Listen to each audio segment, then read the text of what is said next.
Hi everyone, my name is Jenny Tregellas, and the book that I chose is A Thousand Splendid Suns by Khaled Hosseini.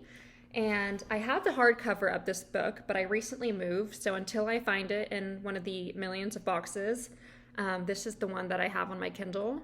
This is a book I've read about 9 times now, and the reason I keep coming back to this book is because it's one of those books where every time you read it, you peel back another layer, you learn something new. There's just so many different levels and layers to this book, which is why I think it is great for discussions, and it has really important themes in this book. It talks about shame and reputation. It talks about gender relationships and the stereotypes of those in different parts of the world. It talks about suffering and domestic abuse and women's rights.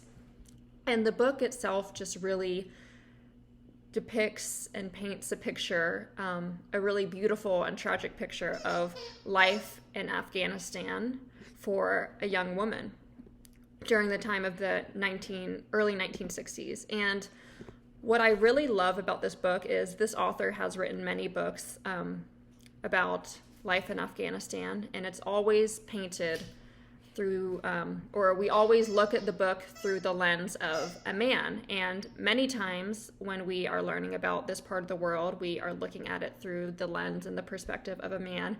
And this has a really beautiful way of showing the very unheard voice of a woman during a time where women didn't really have much of a voice at all. And this book takes place, like I said, in the early 1960s, and is the story of 2 girls living in Afghanistan under the Taliban. And so there's 2 girls, Miriam, who is an illegitimate child of a wealthy man, and Layla, an orphan living in Kabul. The story begins in a small town in Afghanistan where Miriam and her mother live in a small town of Herat. And Miriam's father is a very powerful businessman. He has a family of his own that he lives within the city. It's a very luxurious lifestyle for him. And then you have, on contrast, Miriam and her mother living in almost poverty.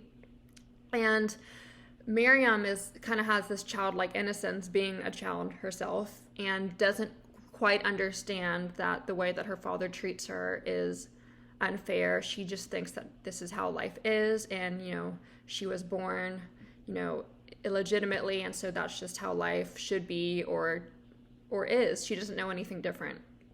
Eventually Miriam's mother, Nita, commits suicide tragically, and Miriam assumes that the most logical next step is that she moves in with her father inside the city, and her father and the woman that her father lives with do not take kindly to this.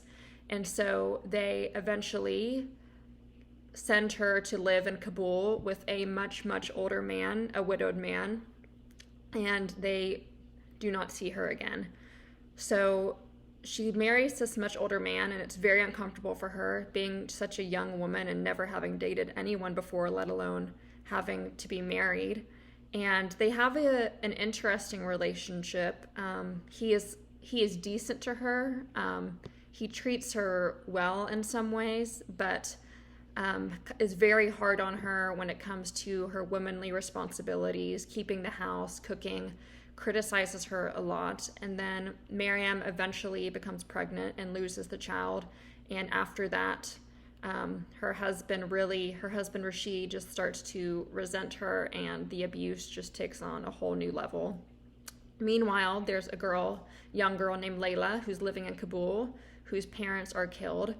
And so Layla becomes pregnant with a boy that she's in love with but cannot be with due to the social climate. And so she is forced to marry Rashid. And so she and Miriam are kind of these sister wives to Rashid. And at first they don't get along great because they resent each other for sharing this role, but then they kind of bond and have a solidarity over kind of standing up to Rashid's abuse and bond over their shared trauma.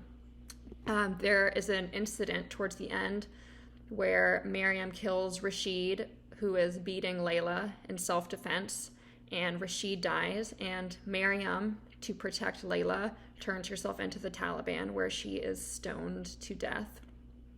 And Layla, at this point, decides that she wants to go be with the person who she wanted to be with in the first place. The U.S. at this point invades Afghanistan, and life changes in a way to where they can be together. And the end of the story is really Layla dealing with the grief and the PTSD and the trauma of everything she's been through, the survivor's guilt of Miriam having, really protected her. And in the end, she names her daughter Miriam. And this is just one of my favorite books in the world. It's one of the most powerful and impactful books I've read, especially as a woman. Not only did it give me the opportunity to learn about a different culture, one that I knew nothing about before reading this book, but to learn it through the lens of a young woman across the world, and to see what we have in common and what we don't have in common, and the things that make us different and the same. It was just really special about a book like this. And I have so much respect and empathy for women like Layla and Miriam, who face these hardships in their daily life and don't have the rights that I do and other girls and women that I know in my life. And it just makes me have a different perspective, which all of us should always be constantly seeking new perspectives. And that's what this book gives. And the story just kind of pulls you in and breaks your heart and pulls on your heart, and is a really great picture of strength and courage and selflessness. And I think that for young women and young men, this book is just extremely important and has so many discussion pieces that I think would be extremely valuable in a classroom setting. And I just love this book. And I have an excerpt that I want to read from the book. Miriam was 5 years old the first time she heard the word harami. It happened on a Thursday. It must have been, because Miriam remembered that she had been restless and preoccupied that day, the way she was only on Thursdays, the day when Jalil visited her at the Kolba.